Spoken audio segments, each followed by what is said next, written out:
Welcome to The Explainer. Today we're going to take a structured tour right through your very own digital wallet to demystify how modern money actually works. We interact with money every single day, right? But the underlying mechanisms, well, they've completely transformed over the last couple of decades. So today we are going to break down the alphabet soup of digital transactions. Seriously, I want you to take a second and think about the absolute last time you used paper money or, wrote out a physical check to buy something. If you're like most of us, you'll suddenly realize just how completely digital our daily transactions have become. To put it into perspective, billions, literally billions with a B, of physical checks have vanished from circulation over just the last decade. Physical money is rapidly becoming a relic of the past, completely replaced by invisible data moving across global networks at the speed of light. Okay, so here's our roadmap for today. We'll start with the digital money revolution, then look at pay before you spend, followed by buy now, pay later. After that, we'll hit e-cash and virtual currency, and wrap it all up with direct bank connections. Let's dive right in. Section 1. The Digital Money Revolution. Let's define the broad infrastructure that makes all these modern tools even possible. So before we get into specific cards or apps, we really need to understand the umbrella term for all of this stuff: electronic payment systems, or EPS. Think of EPS as the invisible digital plumbing of the entire world. It's essentially a system that enables online payments for goods, services, and digital transactions over the internet. The absolute crucial point to take away here is that EPS is the underlying infrastructure. It's what facilitates secure, fast, and reliable monetary exchanges across the globe, entirely replacing those traditional, clunky physical transactions. And EPS didn't just replace cash. It completely upgraded it. We now have unparalleled security through heavy encryption, protecting our sensitive data from getting intercepted. We have the ultimate convenience of 24/7 availability. No more waiting around for bank hours just to clear a transfer. Plus, we get instant speed, cutting out those frustrating delays of the past.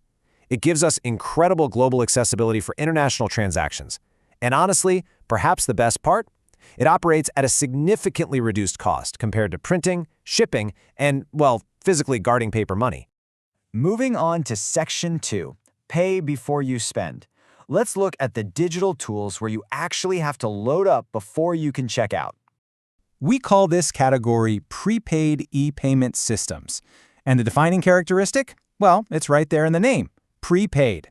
These are payment methods where you physically load funds into a digital account or a wallet before you ever make a purchase. Think of this category as your strict budget enforcer, because the system physically prevents you from spending even a penny more than what you've already deposited into it. You probably use these daily without even realizing it. On the card side, we've got your Visa and MasterCard prepaid cards, or, that junk drawer full of half-used $5 coffee gift cards we all seem to inexplicably accumulate. Then, on the software side, we have prepaid digital wallets. These are the apps holding your preloaded funds, letting you store, send, and receive money electronically. So, if you're topping Apple Pay or Google Pay on your phone or using a loaded-up PayPal account, you are actively participating in this prepaid ecosystem. Now, like any financial tool out there, there's a delicate balance of pros and cons. On the plus side, these tools offer unmatched spending control. You literally cannot overspend. They're incredibly secure since lost cards can be instantly blocked to stop fraud, and beautifully, they require absolutely no credit check, making them accessible to pretty much everyone. But you do have to watch out for the flip side. You are strictly limited to the funds you've loaded, and you really have to be on the lookout for sneaky fees. Some of these systems will charge you just to activate the card, or they'll slowly bleed your balance dry with monthly maintenance and withdrawal fees. All right, Section 3. Buy now, pay later. This is where we completely flip the script and talk about borrowing money to complete your transaction today. Enter the postpaid e-payment system. These operate entirely on a buy now, pay later philosophy. So instead of spending your own hard-earned, preloaded cash, the transaction is completed right now, immediately. But your actual payment? That's deferred to a later time. You're basically utilizing a credit account or a deferred billing method provided by a bank or financial institution to bridge that gap between grabbing the item today and actually paying for it tomorrow. The most famous resident of this category is, without a doubt, the credit card. Visa, MasterCard, American Express, these let you borrow from an issuer up to a set limit, and you can even carry a revolving balance over multiple months. But there are also charge cards, which lets you buy now but strictly demand full payment at the end of the billing cycle, no carrying a balance allowed. And finally, we've got the super modern deferred payment systems like Klarna or Afterpay. These let you purchase today and pay later in smaller installments, often entirely interest-free if you manage to meet their stipulated timeline. The perks here? Oh, they are incredibly enticing. The sheer convenience of buying something without having the immediate funds is a game changer. Plus, you get the rewards, cashback, travel points, loyalty bonuses just for doing your normal shopping.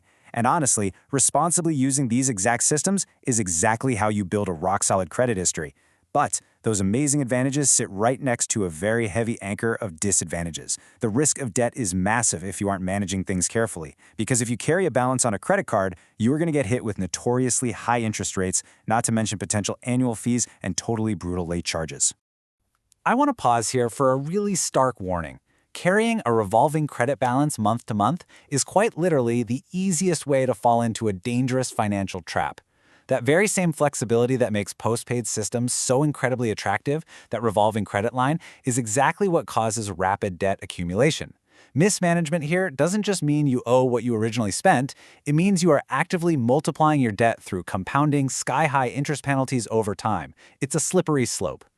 Okay, Section 4, eCash and virtual currency. Let's step into the most modern and, frankly, perhaps the most misunderstood section of digital payments. This is eCash, or digital cash. The goal of eCash is actually fascinating. It's attempting to perfectly replicate the peer-to-peer nature of handing someone a physical $20 bill, but doing it entirely over the internet. The big defining factor here is that it allows users to transfer money electronically without needing any traditional physical currency, and critically, often without needing third-party middlemen like a central bank to approve the exchange. Now, this is a surprisingly broad category. It spans all the way from virtual currencies, which you probably know as cryptocurrencies like Bitcoin, Ethereum, and Litecoin operating on decentralized blockchains. Then you've got prepaid e-cash systems like WebMoney or Neteller that convert traditional fiat currency into internet-ready digital forms.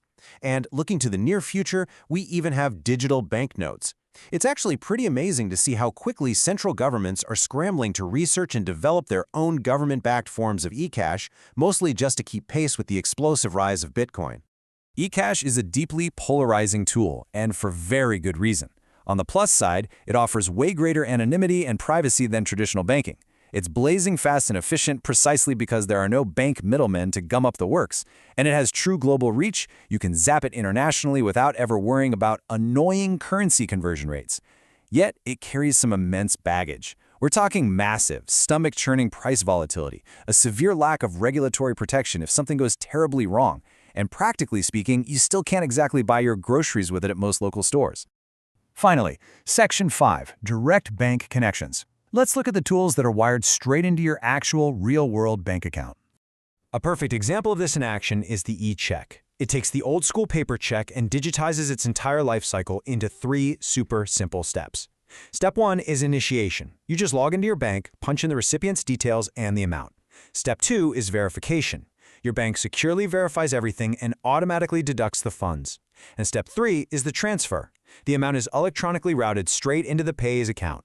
It's highly secure, way faster than mailing paper, and incredibly cost-effective since it eliminates physical processing entirely. This category is also home to the absolute workhorses of everyday spending: smart cards and debit cards.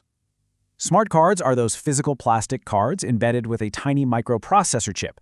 They securely store your info and can be used by shoving them into a chip reader or via RFID for those quick contactless tap payments that have pretty much taken over the world since 2020. And of course, the ubiquitous debit card. Your debit card is a direct, hardwired line to your checking account, allowing for the immediate deduction of funds to pay for goods and services right on the spot. Honestly, debit cards are brilliant for enforcing a strict budget through immediate payment. Because the money comes directly out of your account in real time, you simply cannot accumulate debt on them, which means absolutely zero interest charges to worry about, ever. Plus, they're accepted globally. However, you are trading away a bit of a safety net. Debit cards historically have much more limited fraud protection compared to credit cards. And if you aren't paying super close attention to your checking balance, you can easily get slapped with some really painful overdraft fees just for spending $5 more than you actually had. Wow, we have covered a lot of ground today. Now that we've completely decoded the alphabet soup of prepaid wallets, postpaid credit, decentralized eCash, and direct bank links, I want you to take a hard look at your own spending habits. Seriously, check your phone and open your physical wallet. Out of all these, which system are you truly relying on the most? And perhaps more importantly, now that you know the hidden mechanisms and the real risks behind them, are you sure you're using the right tool for the job? Thanks for joining me on this explainer, and keep questioning the world around you.